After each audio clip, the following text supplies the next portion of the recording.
Hello everybody, welcome to Whiskey Business. Today I am making a one-pot pantry pasta. I don't really have a name for it, so I just came up with that because it is one pot with all of that stuff that I had in my pantry. And pretty easy, really delicious, simple, but it won't taste simple. Lots of fun flavors and layers in there. And of course, we have our whiskey. Today we are drinking Davis County Sour Mash, 96 proof. Very good. You're going to need about 2 cups of kale, spicy Italian sausage. Went to the farmer's market, got that. You don't have to have spicy, but it adds another layer. And if you're not going to use spicy, get some crushed red pepper. Just add a little tiny bit of heat. But the spicy is going to be good, and it'll be balanced out with some other stuff, so it won't be too hot for you. 2 cans of northern beans or cannellini beans, a little bit of chicken broth, an onion, some garlic, some rosemary, a little bit of heavy whipping cream, a little bit of Parm or Romano, and 1 lemon that you're just going to use the zest for. I know that sounds weird. Trust me, it's fantastic. And your pasta. I usually like orchetta, but I don't have any, so we're using penne. All right, let's get started.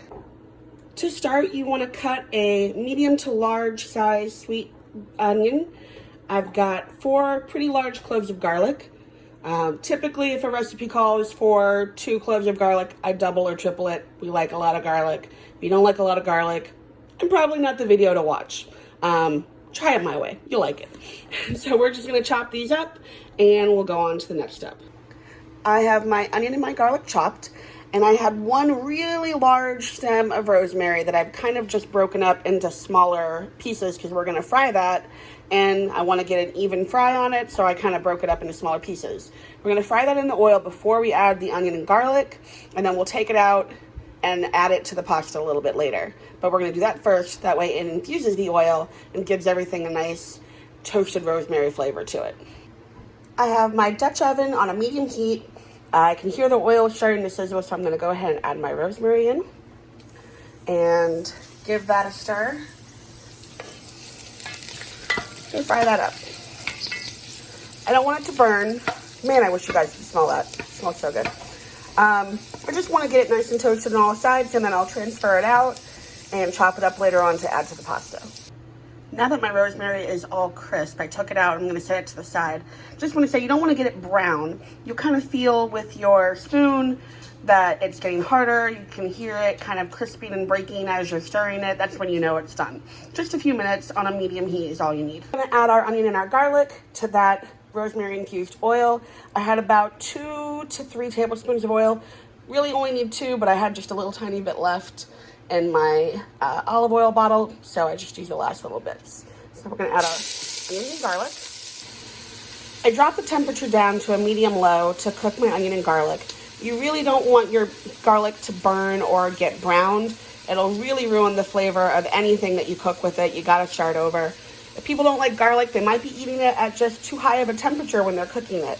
Once it's brown, it's pretty much ruined. So I lowered it to a medium-low.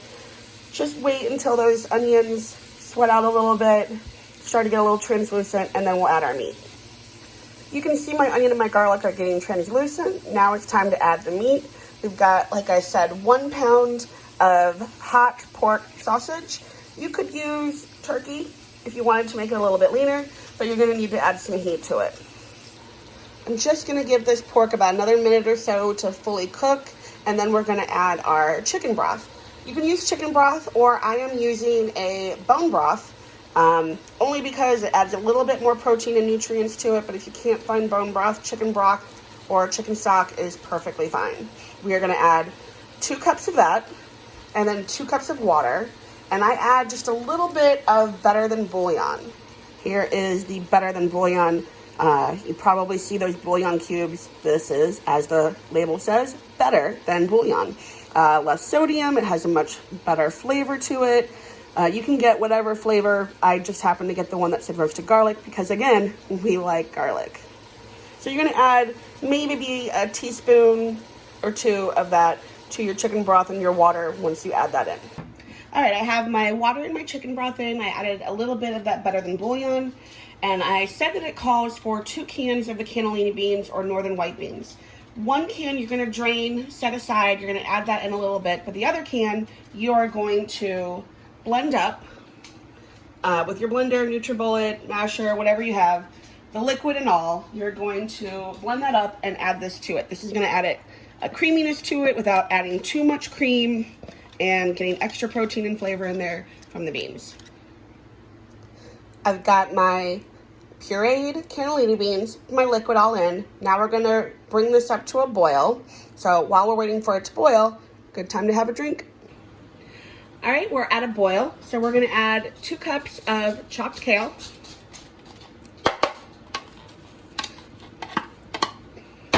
And our box of pasta. It wants to be difficult. Stir it up. And we're going to reduce the temp to a medium, cover it, cook it for about 3 minutes, and we'll move on to the next step. All right, it's been a few minutes. We can see that the pasta has already absorbed some of that liquid. It's cooked down a little bit. I'm gonna get out of the way of the steam here. And we're gonna add now to that our other can of beans that we have rinsed and drained. The reason why I don't add them earlier is because they'll get a little mushy and break down. So if I add them towards the end, then you still get a little bit of hardiness of the beans. So I'm just gonna give that a quick stir. I'm also now gonna add about 1/4 cup of heavy cream. Eyeball that there. We're just gonna continue to let this cook, continue to stir, check it every 20, 30 seconds. Wanna make sure that pasta doesn't get too cooked down, but we're wanting to absorb more of that liquid. Added just a little bit fresh cracked pepper and kosher salt. And once that is absorbed and cooked a little more, we're gonna chop up our fried rosemary, add a little bit of lemon zest. Yes, I know it sounds weird, trust me, it's fantastic. And we're gonna grate up some cheese on top. What's better than that? All right, my pasta water is pretty much all absorbed, just a little bit left there. And I have grated up most of 1 lemon in that pot. Gonna add a little cheese and serve up. And there we have it. Right before I served it up, I just chopped up that rosemary. It breaks off of the stem because it's nice and crispy. Added that to the pot, transferred it over, added a little bit more shredded cheese, or freshly shaved cheese, and we are good to go. Cost about 20 bucks, serves 5. Very tasty. Enjoy. Make sure you subscribe, hit the bell so you get notifications for next time. Let me know how you like it. Let me know if you have any questions. Let me know if there's something you want me to make. Enjoy. See you next time.